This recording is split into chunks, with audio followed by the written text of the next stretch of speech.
আলহামদুলিল্লাহ, বিসমিল্লাহির রহমানির রহিম। আজকের এই মত বিনিময় অথবা আলোচনা সভার অথবা প্রশিক্ষণ কর্মশালার যাই বলি, বন্ধু সভাপতি আমাদের বিশ্ববিদ্যালয় জীবনের সামরিক স্বৈরাচার বিরোধী আন্দোলনের সম্মুখ সারির সারথি, বাংলাদেশের ছাত্র রাজনীতির অন্যতম শ্রেষ্ঠ প্রোডাক্ট জনাব রুহুল কবির রিজভী, সঞ্চালক ছাত্র রাজনীতির তোমাদের বাসায় সোনালী ফসল, তার বাসায় 24 ক্যারেট, প্রিয় হাবিবুন নবী খান সোহেল, সম্মানিত আলোচক বৃন্দ, আমাদের চেয়ারপারসন উপদেষ্টা মন্ডলীর সদস্য ডক্টর জিয়া, মহানগর উত্তরের সভাপতি জনাব আমিনুল, ডক্টর মাহাদি আমিন, শাহ আলম প্রিন্সিপাল নাম অধ্যাপক শাহ আলম সহ সবাই, ছাত্র দলের প্রিয় সভাপতি, সাধারণ সম্পাদক এবং আমাদের উত্তরসূরিরা, সাংবাদিক বন্ধুগণ, সালামু আলাইকুম রহমতুল্লাহ। এই অনুষ্ঠানে আমার দ্বিতীয়বারের মতো আসা। পার্টিসিপেন্ট দুদিনই ছাত্রদল, সম্ভবত ছাত্রদলের ভাগে 3 দিন পড়েছে। এত ছাত্রদল, তার প্রজনন যদি বাড়তে থাকে তাহলে বাংলাদেশে ছাত্র রাজনীতিতে ভবিষ্যতে অবশ্যই আমরা যারা 90-এর দশকে ছাত্র রাজনীতি করেছি তাকে তোমরা ছাড়িয়ে যেতে পারবে।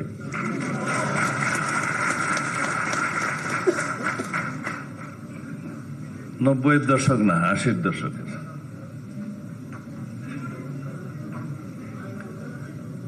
আমি খুবই আশাবাদী যে বিশ্ববিদ্যালয়ে যারা এখন নেতৃত্ব দিচ্ছে,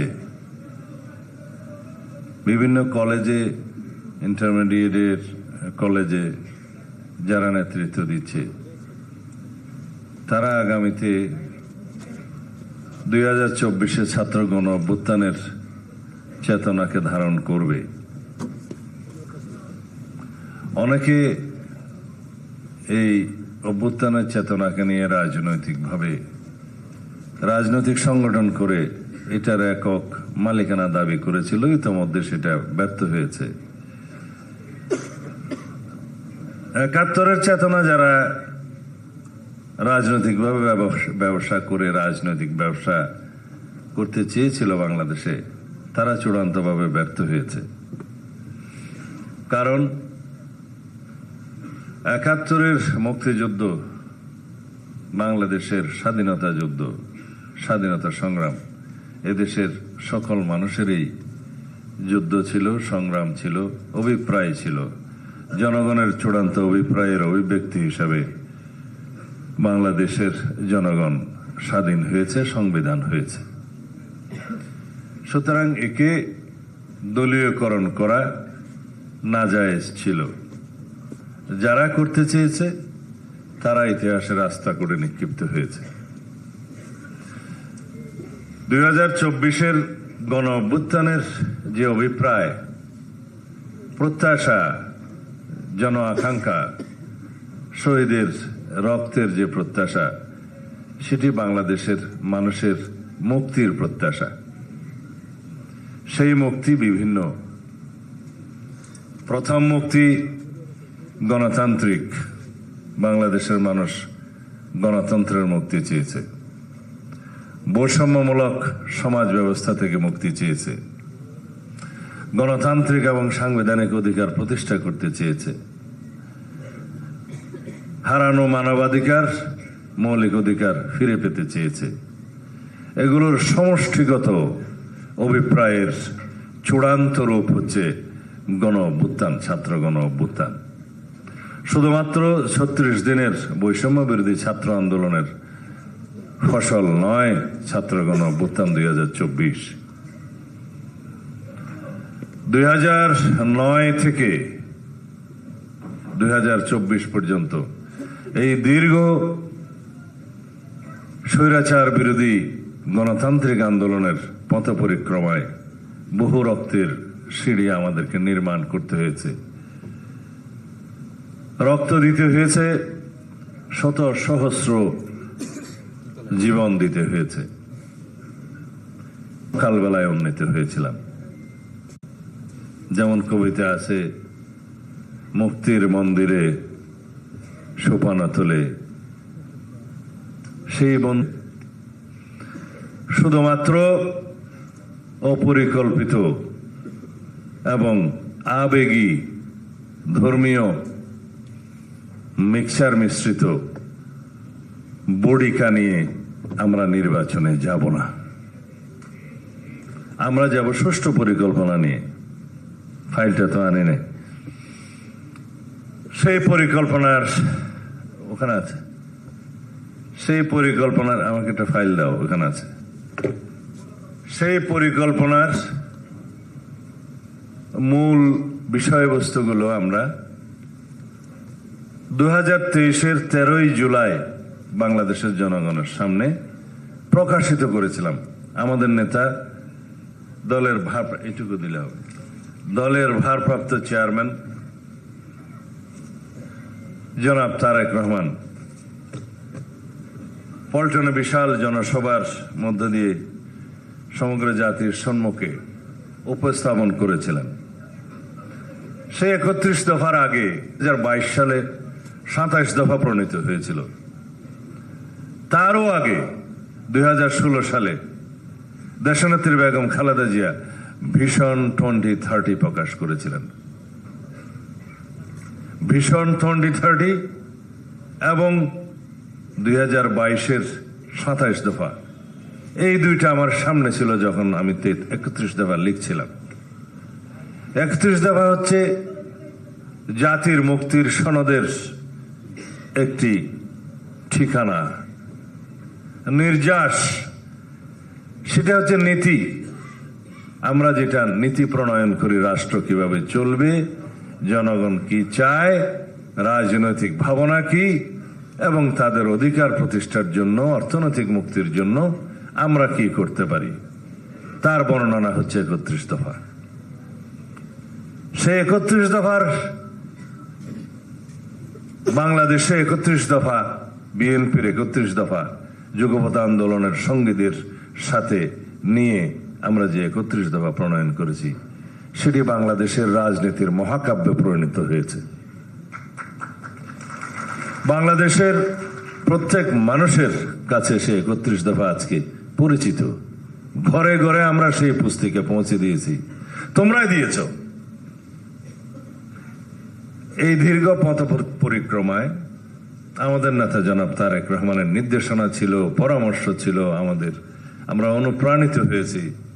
আমরা বিভিন্ন পরিকল্পনার মধ্য দিয়ে আজকে সেই 31 দফা এটি জনপ্রিয় রাজনৈতিক পরিকল্পনাতে পরিণত করতে পেরেছি, এবং সেটা আজকে বাংলাদেশের রাজনীতির মহাকাব্যে পরিণত হয়েছে। কিন্তু মাঠে ময়দানে যখন যাই, 31 দফার সেই পুরো পুস্তকটা যদি দেই, আমাদের জনগোষ্ঠীর মধ্যে, যেহেতু একটি বিশাল জনগোষ্ঠী হচ্ছে এখনো পর্যন্ত শিক্ষার সুযোগের বাইরে আছে, তাদের কাছে সেটা পাঠ করে দিতে হয়, বুঝিয়ে দিতে হয়।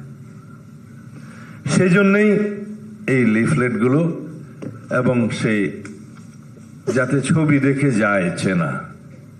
এখানে বিএনপি থাকবে, আমাদের নেতার ছবি থাকবে, আমাদের মার্কা থাকবে, ধানের শীষ থাকবে, এবং কথাগুলো থাকবে, কার্ড থাকবে। তোমরা খুব সহজেই এই কঠিন কথাগুলো সহজে বলতে পারবা। সেদিন বলেছিলাম যে সহজ কথা যায় না বলা অতি সহজে, সহজ কথা বলিতে সহজে। এটাই হচ্ছে সেটা। পুনরাবৃত্তি এই জন্যই করলাম, আমার নিজের বক্তব্য আমার নিজেরই ভালো লেগেছে সেটা সেদিন। কারণ সহজ করে যদি আমরা আমাদের বক্তব্যগুলো জনগণের কাছে পৌঁছাতে পারি, তাহলে জনগণ বুঝবে বিএনপি আমাদের জন্য কি করতে চায়। জনগণ যখন বুঝবে কৃষকদের জন্য আমরা কি করতে চাই, তারা আর 31 দফা পুরো পুস্তক পড়ার প্রয়োজন হবে না। সেটা বুদ্ধিভিত্তিক তখন চর্চা হবে। যারা পড়ুয়া ছেলেপেলে, যারা কলেজ স্টুডেন্ট, যারা শিক্ষিত সমাজ, তারা 31 দফার পুরোটা পড়বে। কিন্তু যারা পুরো জনগোষ্ঠীর মধ্যে প্রায় অর্ধেক জনগোষ্ঠী যারা জানতে চাইবে যে সোজা সাপটা বলো, শর্টকাট বলো কি চাই, আমরা বলবো ফ্যামিলি কার্ড দেব। পরিবারের যিনি প্রধান কর্ত্রী মহিলা, তিনি ফ্যামিলি কার্ড নিয়ে বুঝবেন যে এটা তার ক্ষমতা, এটা তার উন্নয়ন, ওইটা তার ক্ষমতায়ন, এবং সেটা তাকে নারী উন্নয়নের একটা অঙ্গীকার হিসেবে সে দেখবে।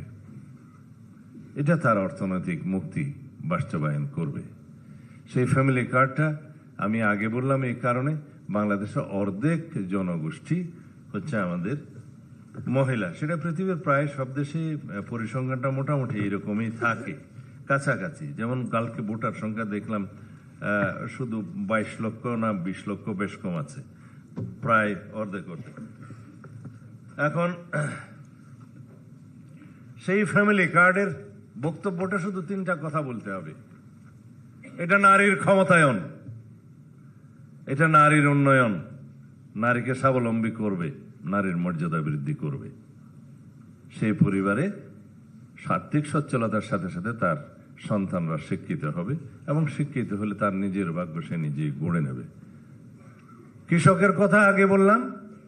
বাংলাদেশে আমরা প্রায় সকল বলে থাকি যে শিক্ষাই জাতির মেরুদণ্ড, সত্যি। কিন্তু প্রকৃত অর্থে অর্থনৈতিকভাবে যদি চিন্তা করি, যে দেশের জনগোষ্ঠীর অর্ধেকের চাইতেও বেশি, 60% কৃষক, তাদের মেরুদণ্ড যদি শক্তিশালী হয়, তাহলেই পরে জাতির অর্থনৈতিক মুক্তি হবে। আমরা এখনো শিল্প নির্ভর দেশ হতে পারিনি। বাংলাদেশে কৃষি নির্ভর দেশ হিসাবে অনেক ভবিষ্যৎ আছে। আমাদের মাটি এত উর্বর, যেখানে যে কোনো কিছু রোপণ করে দেওয়া যায়, ফলে যায়, নেয়ামত। পৃথিবীর অনেক দেশ আছে যেখানে 9 মাস কোনো শস্য উৎপাদন করা যায় না, 6 মাস কোনো শস্য উৎপাদন করা যায় না, বরফে ঢাকা থাকে। কিন্তু বাংলাদেশের মাটি 12 মাস যে কোনো ফলনের জন্য উপযুক্ত।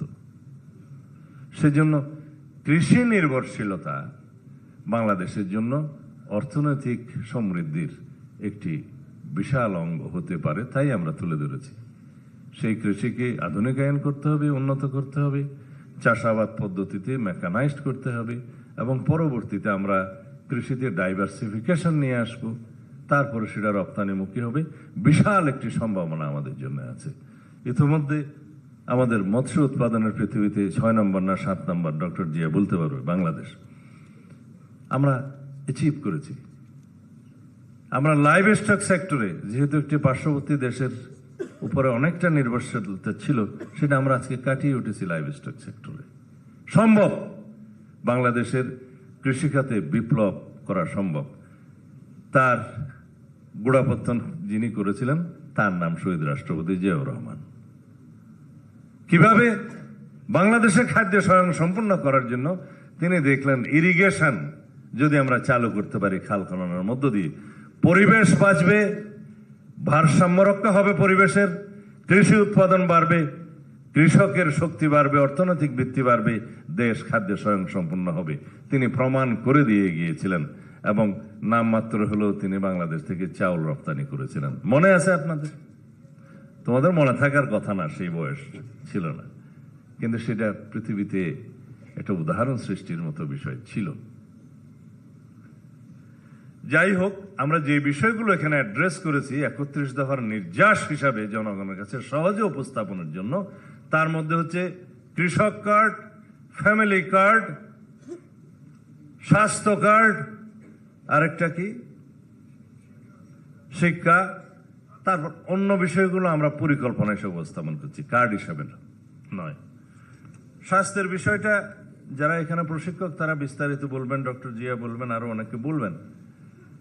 একজন মানুষকে যদি আমরা বলতে পারি এই আপনার স্বাস্থ্য কার্ড, এটা থাকলে আপনি অবশ্যই ডাক্তারের কাছে গেলে, হাসপাতালে গেছে আপনি চিকিৎসা পাবেন, আপনাকে চিকিৎসা দিতে বাধ্য।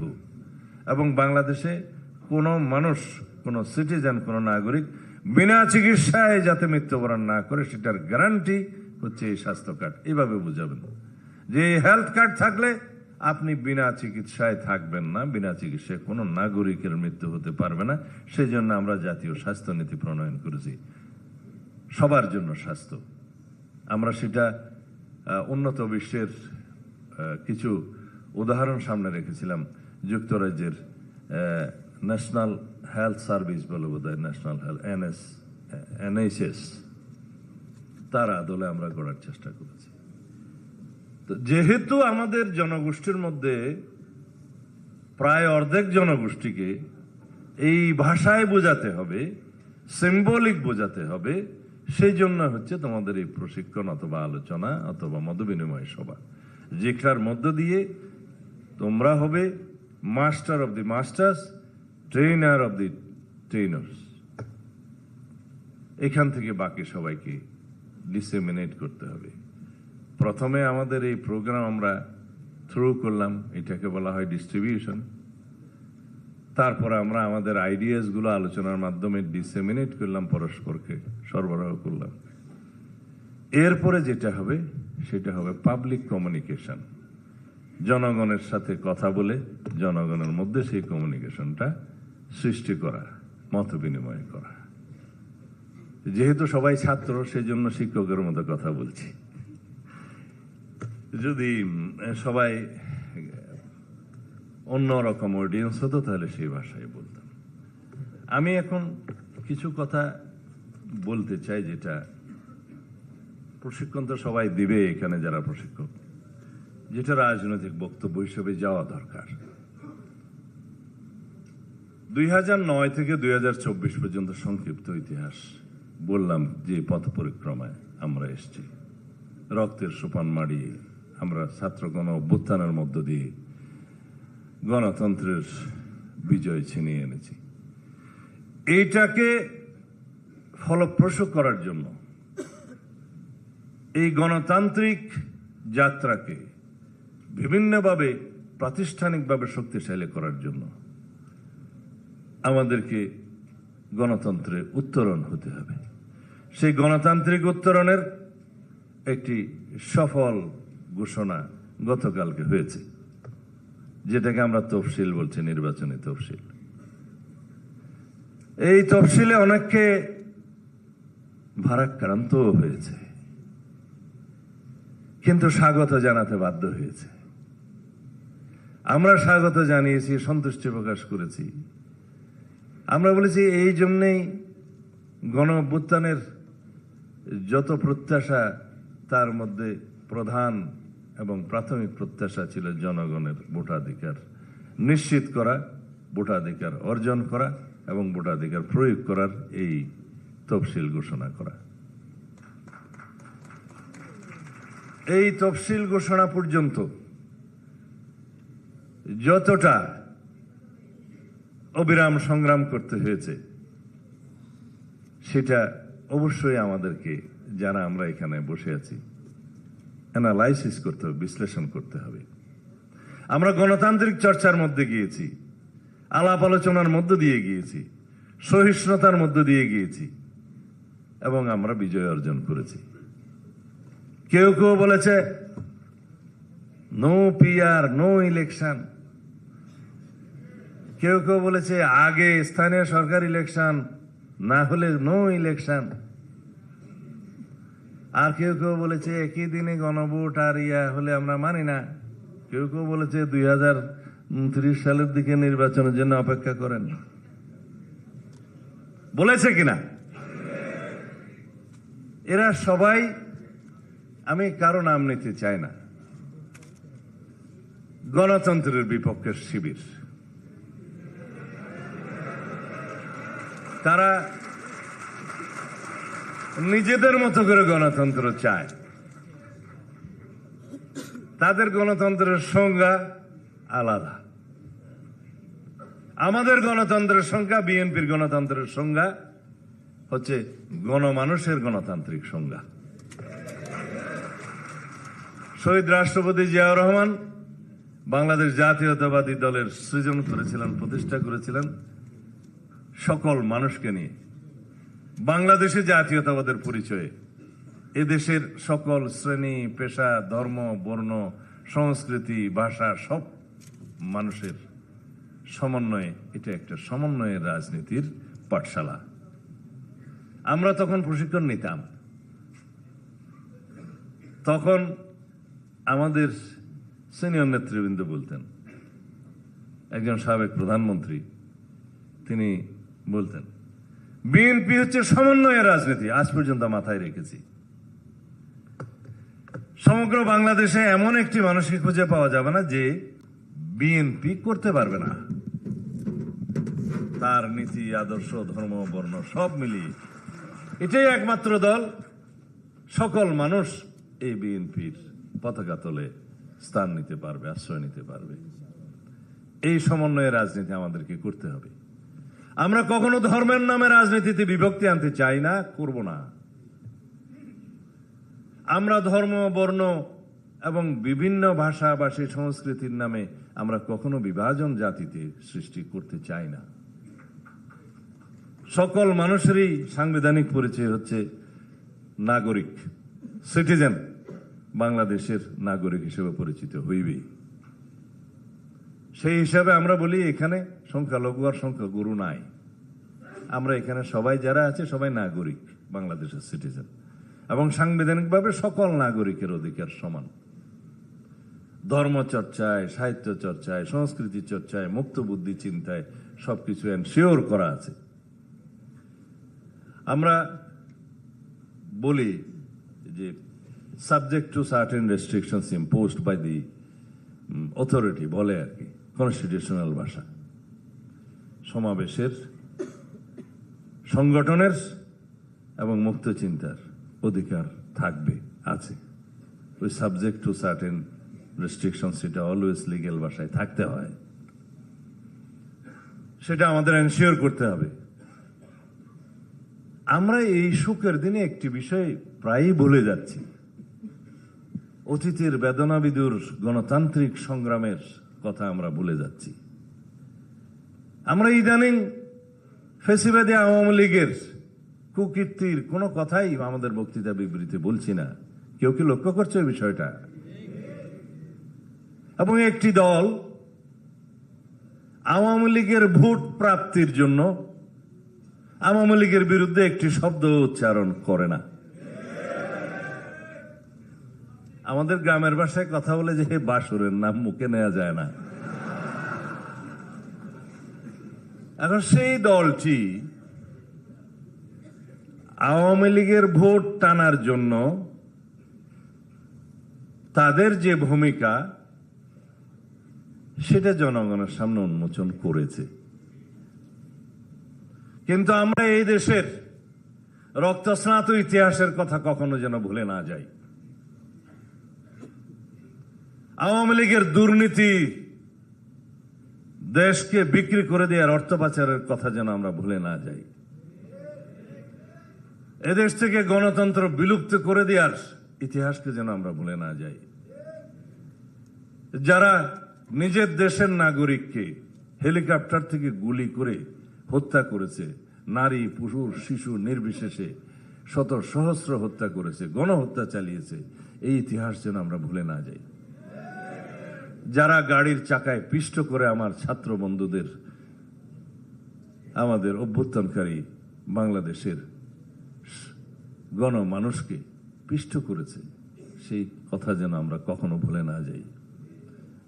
আমরা যদি গণতান্ত্রিক সংগ্রামের কথা ভুলে যাই, আওয়ামী লীগের গুম, খুন, অত্যাচার, নির্যাতন, নিপীড়ন, মামলা হামলার কথা ভুলে যাই, তাহলে গণতন্ত্র আহত হবে। আমি এখানে বক্তব্য শেষ করার আগে কয়েকটা উপদেশমূলক বক্তব্য তোমাদের সামনে দিতে চাই। তোমাদেরকে পড়তে হবে, পড়তে হবে এবং পড়তে হবে। আমরা রাকিব একটু আগে মিটিং শুরুর আগে বলল যে সবাইকে এক একটা করে ফাইল দিলাম, কেউ ফাইলটা তো উল্টিয়ে দেখল না।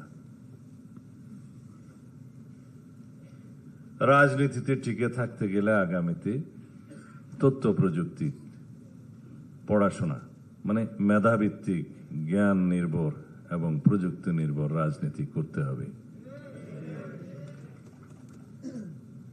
দেবপ্রিয় ভট্টাচার্যের নেতৃত্বে, প্রফেসর দেবপ্রিয় ভট্টাচার্যের নেতৃত্বে বিশিষ্ট অর্থনীতিবিদ হোয়াইট পেপার সেল গঠন করা হয়েছিল। সেটার নাম দিয়েছিল white paper on state of the Bangladesh economy. এটার রিপোর্ট তারা কয়েক মাস কাজ করে সরকারের কাছে প্রদান করেছিলেন। আওয়ামী লীগের সময়ে 2009 থেকে 2023 সাল পর্যন্ত এই সময়ের অর্থনীতির চালচিত্র কি সেটা রিপোর্ট দেওয়ার জন্য। এটা তো বিএনপি করে নাই, অন্তর্বর্তীকালীন সরকার করেছে। নিউট্রাল একটা বডি সেটা রিসার্চ করে সরকারের কাছে রিপোর্ট প্রদান করেছে। আমরা সেটা জনগণের সামনে কতটা উপস্থাপন করছি?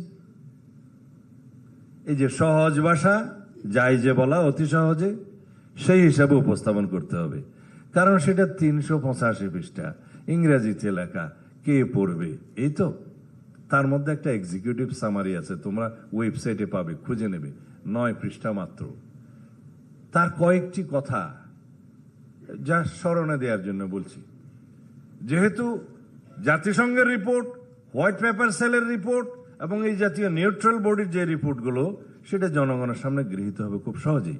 এটা কোনো রাজনৈতিক দল উদ্দেশ্যপ্রণোদিতভাবে কোনো কমিটি করে রিপোর্ট প্রদান করেনি।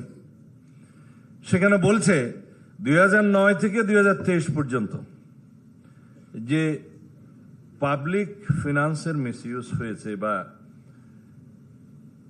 পুয়ারলি ম্যানেজড পাবলিক ফাইন্যান্স বলে আর কি। এটা কোথাও ট্যাক্স এক্সাম্পশন দিয়ে, কোথাও অন্য সুযোগ সুবিধা দিয়ে, যে এটা পুয়ার একটা অর্থনৈতিক পরিক্রমা আওয়ামী লীগ চালিয়েছে, তার মধ্য দিয়ে যেই তসরুপ হয়েছে, অপচয় হয়েছে, সেটা দিয়ে বাংলাদেশের 2টা শিক্ষা বাজেট করা যায়, 3টা স্বাস্থ্য বাজেট করা যায়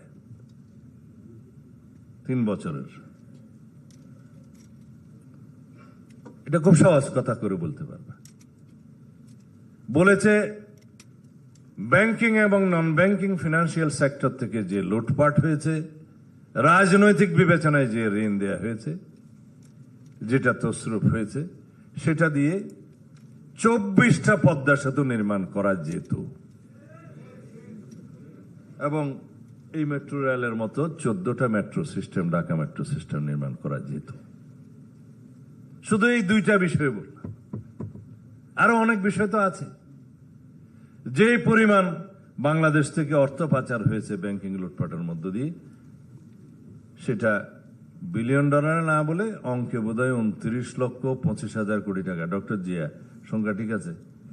29,25,000 কোটি টাকা অঙ্কের পরিমাণ। বিলিয়ন ডলারেরটা কত যেন আছে, সেটা জনগণকে বলা যাবে না। যদি সহজ করে বলতে চাও, 29,25,000 কোটি টাকা আওয়ামী লীগের ওই সময় শুধু বিদেশে পাচার হয়েছে। এই হোয়াইট পেপার সেলের রিপোর্ট। তাইলে একটা দেশকে অর্থনৈতিকভাবে শেষ করে দিয়েছে আওয়ামী লীগ, গণতন্ত্রকে কবর রচনা করে দিয়েছে কনস্টিটিউশনালি। ব্যক্তিতান্ত্রিক এবং দলতান্ত্রিক স্বৈরতান্ত্রিকতা, ফেসিবাদী সিস্টেম প্রতিষ্ঠা করেছিল আওয়ামী লীগ। এই আওয়ামী লীগ একদলীয় রাষ্ট্র ব্যবস্থা এবং একদলীয় স্বৈরতান্ত্রিকতা সৃষ্টি করেছিল বাংলাদেশে। এই কথাগুলো বলা যাবে না? আমরা এখনো বলছি না কেন? যারা আওয়ামী লীগের ভোট প্রার্থনা করছে তারা না বলুক, আমরা জনগণের সামনে এই কথাগুলো বলবো যে এখান থেকে আমাদেরকে বাংলাদেশকে আবার দাঁড় করাতে হবে, টেনে তুলতে হবে। তাহলে পরে বাংলাদেশের পক্ষের যারা শক্তি তারা সবাই এক হোক। আর যাদের ইতিহাস হচ্ছে সব সময় বাংলাদেশের স্বার্থের বিরুদ্ধে, যাদের ইতিহাস হচ্ছে 1947 থেকে 1971 পর্যন্ত বাংলাদেশের স্বাধীনতার বিপক্ষে, তাদের কথাও আমাদেরকে বলতে হবে। যারা এ নিয়ে বলছে যে তারা মুক্তিযুদ্ধের পক্ষে ছিলেন, আমরা মাঝে মধ্যে জিজ্ঞেস করি সেই মুক্তিযুদ্ধটা কি পাকিস্তানের পক্ষে ছিল? সেটা আমাদের ছাত্র বন্ধুরা ভালো মতো বলতে পারবে জনগণের সামনে। কিছুদিন পরে তারা হয়তো বলবে যে তারাই একমাত্র মুক্তিযুদ্ধ করেছিল, আমরা করি নাই। এরকম অনেক বক্তব্য আপনারা ভোটের ময়দানে শুনতে পাবেন। কিন্তু বাংলাদেশের জনগণ অনেক সচেতন। এখন আর ধর্মের বিড়ি বিক্রি করে বাংলাদেশের জনগণের সামনে ভোট চাওয়া যাবে না। তারপরেও আমাদেরকে মাঠে ময়দানে আমাদের পরিকল্পনা নিয়ে যেতে হবে। আমরা জনগণের জন্য কি করতে চাই? জনগণের কাছে আমরা ভোট চাইবো, তো জনগণ তো আমাদের কাছে কিছু চাইবে। আমরা বলবো আপনারা রাষ্ট্রের প্রতি দায়বদ্ধ থাকবেন, গণতন্ত্রের প্রতি দায়বদ্ধ থাকবেন, ঐক্যবদ্ধ থাকবেন। আমরা রাষ্ট্র বিনির্মাণের জন্য, প্রকৃত গণতান্ত্রিক সংস্কারের জন্য, রাষ্ট্র কাঠামো মেরামতের জন্য, আমাদের লক্ষ্য অর্থনৈতিক মুক্তির জন্য এই কর্মসূচিগুলো আমরা এনেছি। এগুলো আমাদের জনগণের, এদেশের মানুষের মুক্তির সনদ হিসাবে আমরা উপস্থাপন করছি। আমাদের কথা পরিষ্কার, ইহজগতে আমরা কি করতে চাই সেটা এই দেশের জনগণের সামনে উপস্থাপন করছি। এই আপনার স্বাস্থ্য, এই আপনার সন্তানের শিক্ষা, এই কৃষকের সমস্ত উপকরণের ন্যায্য মূল্যে পাওয়া এবং কৃষি পণ্য, কৃষি উৎপাদন পণ্যের ন্যায্য মূল্য পাওয়া, এই আপনার জন্য স্বাস্থ্য কার্ড, এই আপনার জন্য কৃষক কার্ড, এই আপনার জন্য ফ্যামিলি কার্ড, এই আপনার বেকার সন্তানের জন্য কর্মসংস্থান সৃষ্টির নিশ্চয়তা, এই আপনার পরিবেশের নিশ্চয়তা, এই আপনার বাংলাদেশের সার্বিক অগ্রগতির, সমস্ত জনগোষ্ঠীর মুক্তির, অর্থনৈতিক মুক্তির এই সনদসমূহ আমরা এনেছি। আপনারা নিশ্চয়ই দেখেছেন একটা অনুষ্ঠান, আমরা ইমাম মুয়াজ্জিম খতিবদের নিয়ে সারা বাংলাদেশের, আমাদের মাননীয় ভারপ্রাপ্ত চেয়ারম্যান সাহেবের উপস্থিতিতে তিনি প্রধান অতিথি ছিলেন, অন্যান্য সকল রাজনৈতিক দলও ছিল প্রায়। আমরা একটা বিশাল অনুষ্ঠান করেছিলাম বাংলাদেশ চীন মৈত্রী সম্মেলন কেন্দ্রে, দেখেছেন আপনারা? সেখানে প্রতিনিধিত্বমূলকভাবে প্রায় শতাধিক ইমাম মুয়াজ্জিম খতিবদের সংগঠন অংশগ্রহণ করেছিলেন। এই বাংলাদেশে প্রথমবারের মতো আমরা বাংলাদেশে একটা বিশাল জনগোষ্ঠী যারা সমাজের নেতৃত্ব দেন, ইমাম মুয়াজ্জিম খতিবরা, তাদের জন্য আমরা একটা রাষ্ট্রীয় মর্যাদার ব্যবস্থা ঘোষণা দিয়েছি। রাষ্ট্রীয় তহবিল থেকে তাদেরকে ভাতা প্রদানের ঘোষণা দিয়েছি। আপনারা সেই কথাগুলো প্রচার করবেন এবং বিভিন্ন ধর্মীয় অনুষ্ঠানে তাদেরকে আমরা ভাতা প্রদানের ঘোষণা দিয়েছি। তাদের জন্য কল্যাণ ট্রাস্ট এটা একটা আছে, সেটাকে আরো শক্তিশালী করে কল্যাণ ট্রাস্টের মধ্য দিয়ে তাদেরকে তাদের আর্থিক সহায়তার ব্যবস্থা করার কথা বলেছি। এবং ইউনিয়ন পর্যায় থেকে কেন্দ্র পর্যায় পর্যন্ত বিভিন্ন বিষয়ে তাদের প্রতিনিধিত্ব থাকার কথা আমরা বলেছি। কিন্তু অন্যান্য ধর্মাবলম্বী ভাইদের ক্ষেত্রে আপনারা বলবেন না, সেটা এখানে আছে। অন্যান্য ধর্মের হিন্দু, বৌদ্ধ, খ্রিস্টান ও অন্যান্য উপাসনালয়ের প্রধানগণকে মাসিক সম্মানী ও উৎসব ভাতা প্রদান এবং অন্যান্য যেগুলো সুযোগ সুবিধার কথা আমরা বলেছি ইমাম মুয়াজ্জিম খতিবদের জন্য, সেগুলোর সাথে সামঞ্জস্য রেখে তাদেরকে সেই সুযোগ সুবিধা দিতে হবে। তাইলে এই বিশাল যে একটা জনগোষ্ঠী যারা মূলত সমাজের নেতৃত্ব দেয়, প্রতিনিধিত্ব নয়, নেতৃত্বই দেয় গ্রাম পর্যায়ে, সমাজ পর্যায়ে, তাদেরকে আমরা সম্মানিত করলাম, মূল্যায়ন করলাম, অর্থনৈতিকভাবে সচ্ছল করার কথা বললাম, রাষ্ট্রীয় ভাতার কথা বললাম এবং রাষ্ট্রীয় মর্যাদা বৃদ্ধির কথা বললাম বা প্রদানের কথা বললাম। এই কথাগুলো প্রচার না করলে অন্যভাবে কেউ হাইজ্যাক করে নিয়ে যাবে। সেই জায়গায় প্রতিশ্রুতি দিয়েছে, আমিও সেখানে একজন অতিথি ছিলাম, আমরা এই কথাগুলো বলেছি এবং আইনানুগভাবে তাদের একটা নিরাপত্তা বিধানের কথা বলা হয়েছে। অনেক সময় তারা হ্যারাস্ট হয়েছে আওয়ামী লীগের সময়, শুধুমাত্র দাড়ি টুপি রাখার কারণে জঙ্গি বানিয়ে আওয়ামী লীগের সময় এই শ্রেণীর মানুষদের, খতিব মুয়াজ্জিমদেরকে হেনস্থা করা হয়েছে, জেলে পোড়া হয়েছে, হত্যা করা হয়েছে।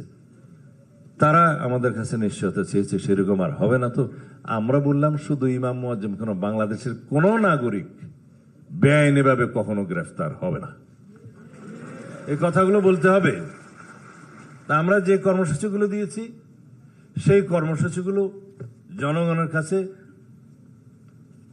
আপনাদের মাধ্যমে পৌঁছাতে পারলে জনগণ বুঝবে বাংলাদেশের মানুষের দল হচ্ছে বাংলাদেশ জাতীয়তাবাদী দল।